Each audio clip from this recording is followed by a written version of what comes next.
Adegan awal di negara Arab nih, di Kesultanan Oman pada tahun 2008 pada saat krisis ekonomi dunia. Ada seseorang yang ditahan yang bernama Samir. Namanya saja Samir ya kan. India banget gitu. Kalau orang Bandung mah Amir.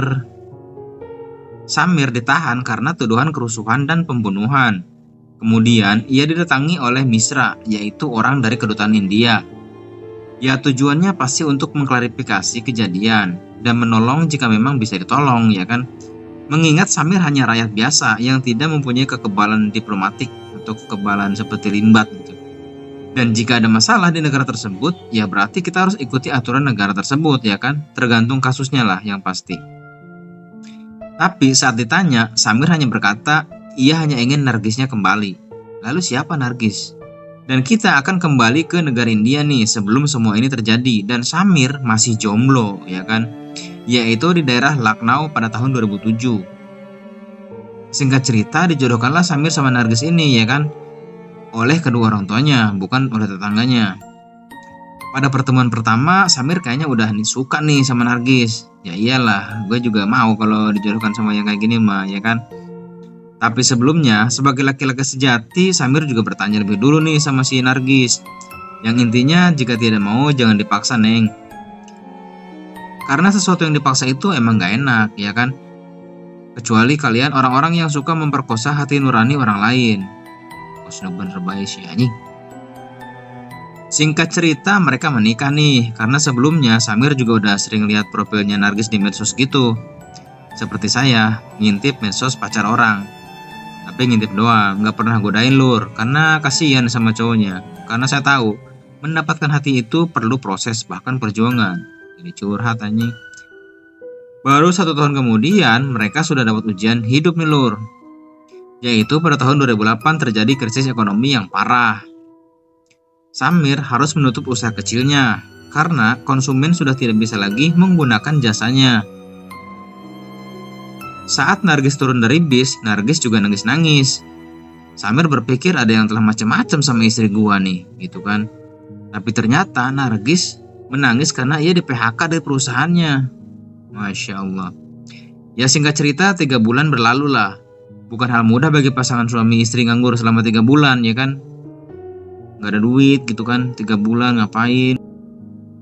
Akhirnya mereka melamar pekerjaan ke sebuah perusahaan agensi seperti penyalur TKI gitu, tenaga kerja India, yang rencananya mereka akan pergi bekerja di daerah Arab nih, letaknya daerah Noman, yang terkenal dengan minyaknya dan jenggotnya dan bewoknya lah. Awalnya Samir nggak mau Nargis ikut nih, lebih baik di rumah saja sama ibu. Tapi Nargis berkata dimanapun mereka berada, kebersamaan akan lebih bahagia ya kan. Beberapa hari berikutnya, hidup memang tidak selalu sesuai rencana nih.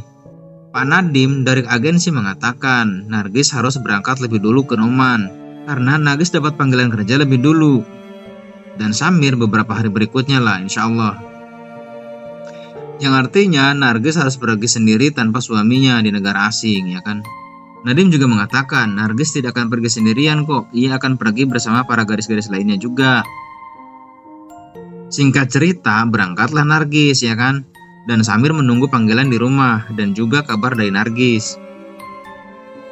Tibalah 1 hari, Nargis menelpon nih memberi kabar.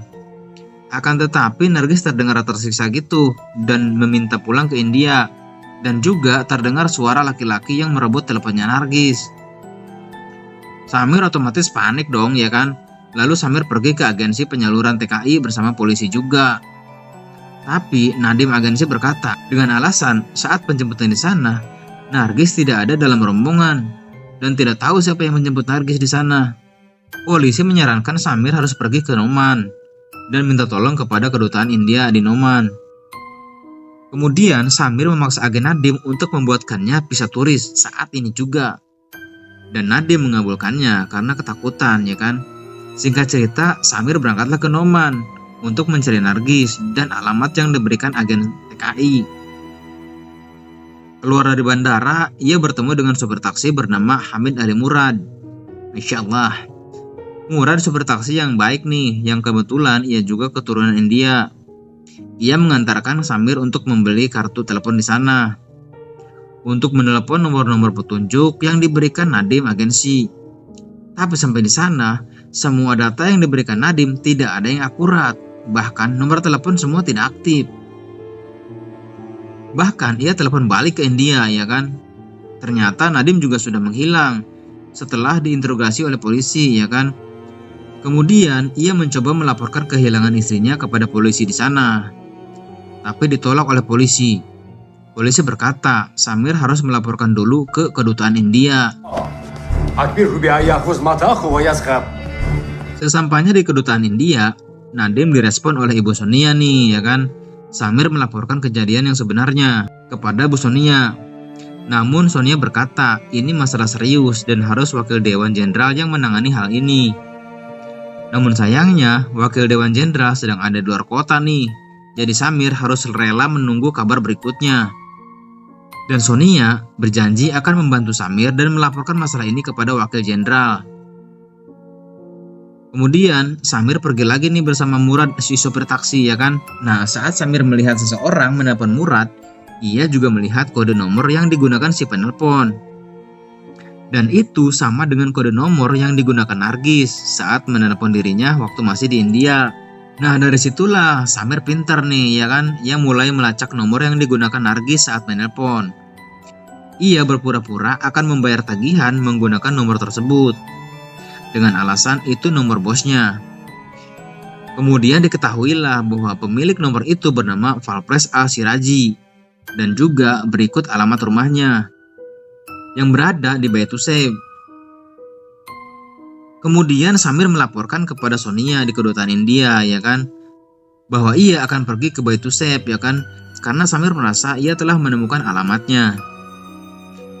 Nah, singkat cerita sampailah Samir di alamat yang dituju, ya kan. Cuma sampai di sana Samir dibuat bingung nih. Alamatnya mungkin tepat, akan tetapi tidak ada yang bernama Valpres Al-Siraji di sana. Akhirnya Samir liar nih.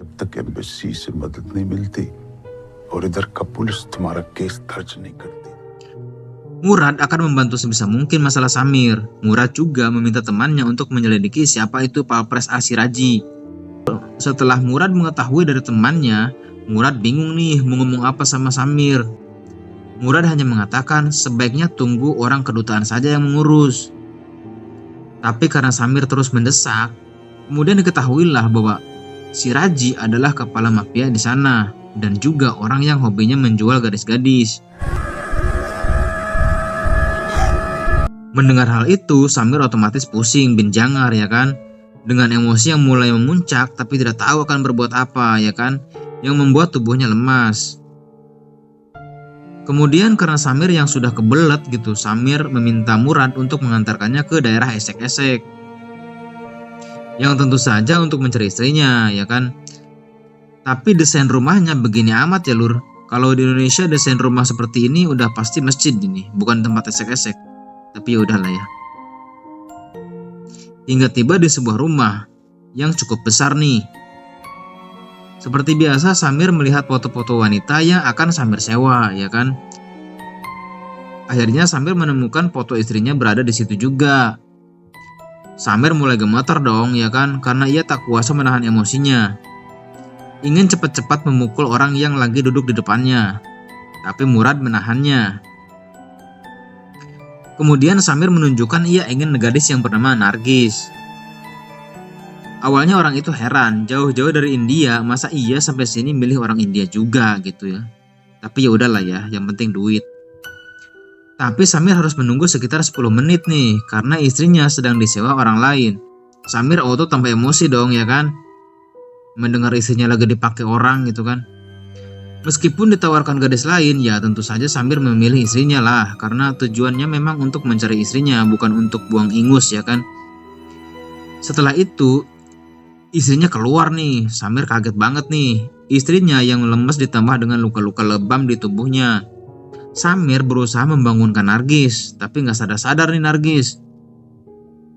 Setelah Nargis sadar, diketahuilah sama si penjual daging ini, ya kan, bahwa Samir dengan Nargis saling kenal nih.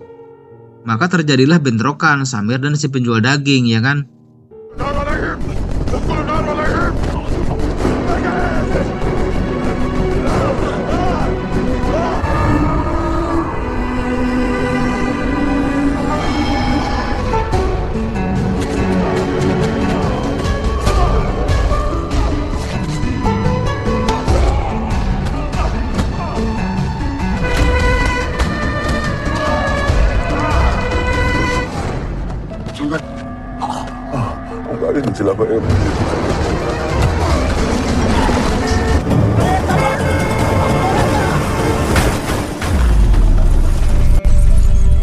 Nah, adegan inilah yang akhirnya Samir dipenjara oleh polisi Noman.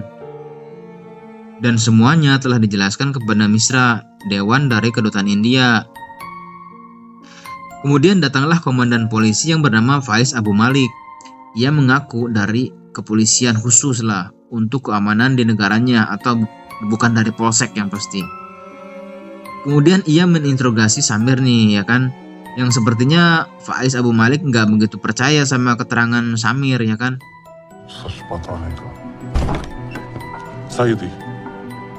Kemudian bersumber dari BB barang bukti TKP, Samir rencananya akan dibawa nih. Abu Malik mengatakan Samir punya masalah khusus yang butuh bantuan khusus pasti. Dan setelah itu Samir dibawa langsung menghadap komandan nih. Dan komandan meminta anak buahnya untuk membantu Samir, yaitu Pais dan Tamina. Samir menceritakan asal mula kepergian Nargis dong, ya kan, yang diawali dari agen TKI bernama Nadim. Akhirnya mereka pergilah ke airport, ya kan, untuk memeriksa CCTV. Dalam rekaman CCTV, Nargis dijemput oleh seorang yang berkepala botak. Yang jelas, siapa yang botak, ya kan? Tolol. Hari berikutnya, diketahuilah mobil itu mobil rental.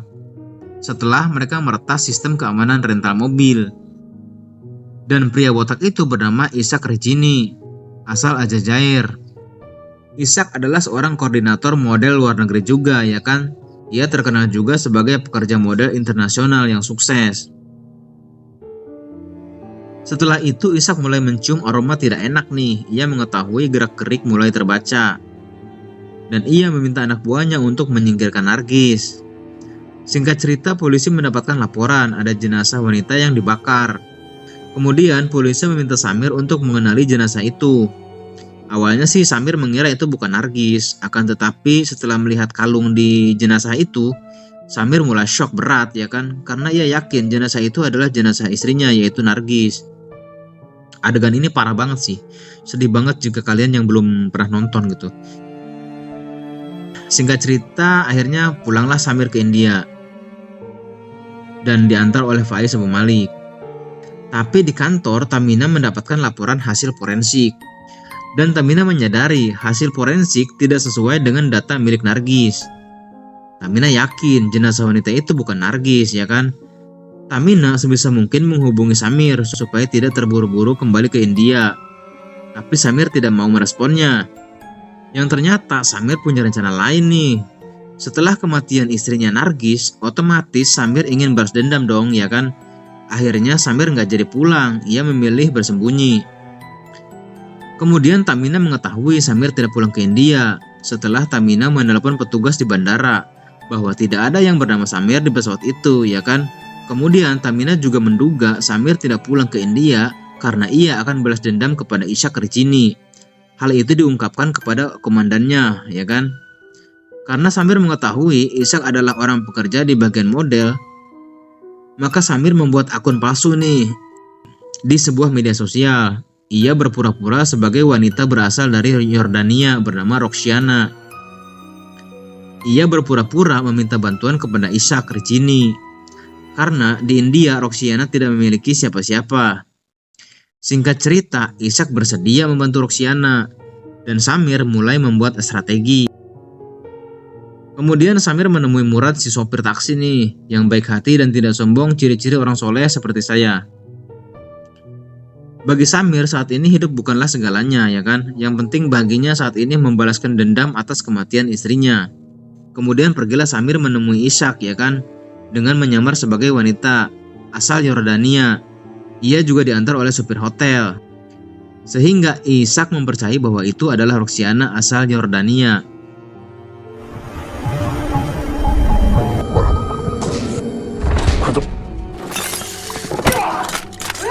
Tapi tiba-tiba Samir nggak sabar, ya kan, untuk membunuh si Ishak.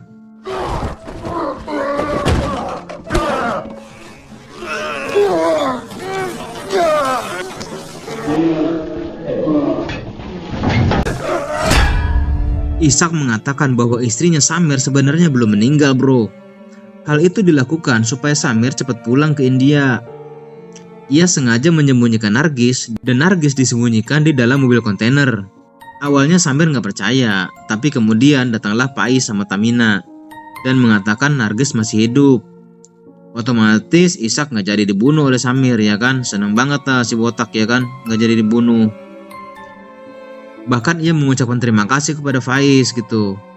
Yang ternyata terungkaplah Faiz Abu Malik bekerja sama dengan Ishak ternyata untuk menyembunyikan bisnis daging haram tersebut.